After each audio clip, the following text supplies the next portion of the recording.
Sababu zinazofanya mwanaume uume kulegea.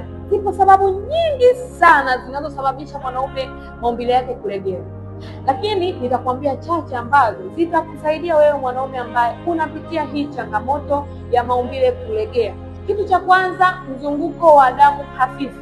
Endapo utakuwa na changamoto kama pressure, kisukari, acid reflux au bawasiri, hii ndio chanzo ambacho kinakufanya wewe mwanaume maumbile yako kulegea. Lakini pia homoni ya kiume kushuka, mfano homoni ya testosterone. Endapo homoni hii ikishuka, lazima maumbile yako yatalegea. Kwa sababu gani?